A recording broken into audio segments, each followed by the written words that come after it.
Assalamualaikum warahmatullahi wabarakatuh. Sebelumnya, perkenalkan kami dari grup C, saya Dela Afrilia Fatmawati.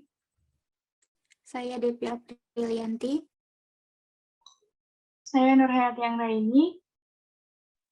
Saya Putri Nurwahyu Nining Tias. Saya Sri Mursiti Fatina. Di sini kami ingin mempresentasikan mengenai Instructional Design for Distance Education.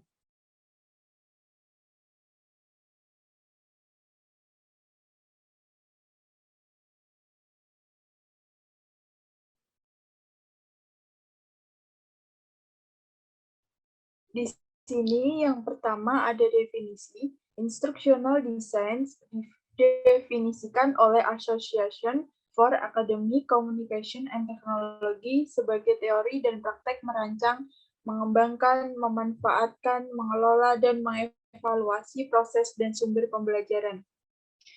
Sedangkan menurut KBBI, desain instruksional terbagi menjadi dua kata. Desain berarti rancangan, sedangkan instruksional mengandung pelajaran atau petunjuk.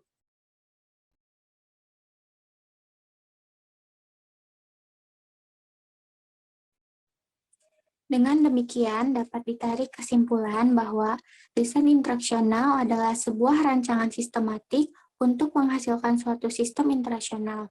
Maka dari itu, siap digunakan dalam proses pembelajaran. Desain instruksional merupakan suatu proses berawal dari merumuskan tujuan hingga evaluasi pembelajaran. Oleh karena itu, suatu proses pembelajaran perlu adanya perencanaan agar terarah dan tujuan pembelajaran tercapai. Desain instruksional merupakan proses dalam menentukan tujuan pembelajaran, strategi, teknik, dan media untuk mencapai tujuan pembelajaran. Desain pembelajaran atau instructional design sebagai suatu kegiatan profesional dalam pengembangan pembelajaran, maka desain pembelajaran merupakan suatu proses untuk menentukan metode-metode pembelajaran yang sesuai untuk menghasilkan berbagai perubahan dalam bidang pengetahuan dan keterampilan.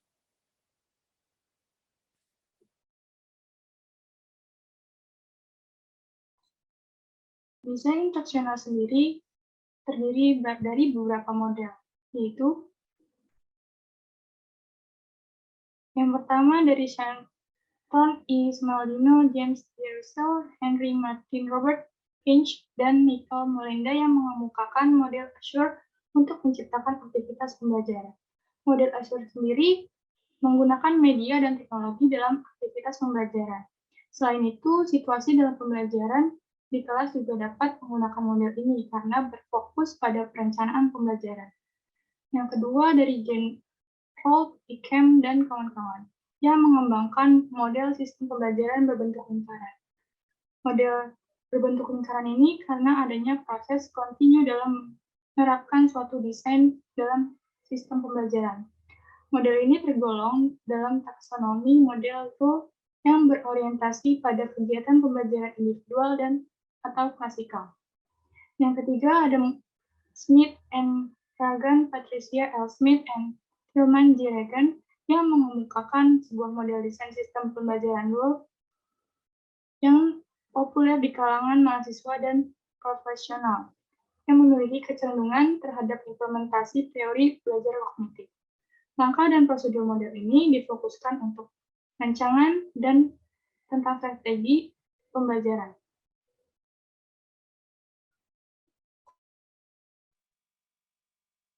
Selanjutnya ada model ADI. Model ini terbagi menjadi 5 tahapan, yaitu tahap analisis, desain, pengembangan, implementasi, dan evaluasi. Diki and Carey mengembangkan model ini untuk merancang sistem pembelajaran. Model ini harus dilakukan secara sistemik dan sistematik, supaya membantu seorang perancang program, pendidik, dan instruktur dalam menciptakan program pembelajaran efektif, efisien, dan menarik. Selanjutnya ada model front-end system design, merupakan model desain pembelajaran dari A.W. Bates. Dalam pembelajaran SPJJ atau yang disebut sistem pendidikan jarak jauh, model ini cocok sebagai bahan pengembangan pengajaran. Model ini menggambarkan langkah untuk melakukan dalam merancang, memilih, mengembangkan media dan materi, serta menyampaikan isi dari materi pelajaran.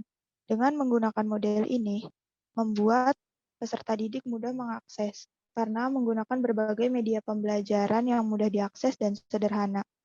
Selanjutnya ada model Ganye. Model ini membantu pendidik, perancang, dan para pengembang dalam program pembelajaran. Model ini digunakan untuk memahami terjadinya proses belajar pada dalam diri peserta didik. Oleh karena itu, model ini dapat mempengaruhi, memperlancar, atau menghambat proses belajar peserta didik. Selain itu, model ini mengembangkan pusat sumber belajar, sehingga peserta didik dapat meningkatkan efektivitas dan efisiensi dalam kegiatan pembelajaran melalui pengembangan sistem instruksional. Dan yang terakhir ada Gamma Feedback Learning Model, merupakan model pembelajaran melalui pendekatan pengendalian umpan balik pada bidang teknik dan ekonomi yang telah digunakan. GLFM mempunyai karakteristik dalam membentuk proses belajar dengan cara pengukuran, penilaian, evaluasi, dan perlakuan. Oleh karena itu, model ini memiliki kontribusi dalam penerapan prinsip pengendalian pada bidang pendidikan secara luas, termasuk pada PJJ. Pembelajaran jarak jauh atau yang sering disebut e-learning.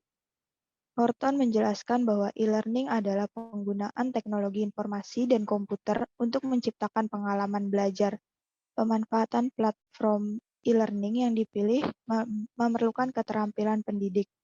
Pemanfaatan platform e-learning yang dipilih untuk pembuatan bahan pengajaran, serta desain instruksional agar dapat melaksanakan pembelajaran dengan efektif. Menurut Pribadi dan Syarif tahun 2010 menjelaskan bahwa bahan pengajaran PJJ tidak hanya berisi uraian materi, akan tetapi berisi petunjuk cara bagaimana siswa atau siswi harus mengikuti proses belajar secara efektif.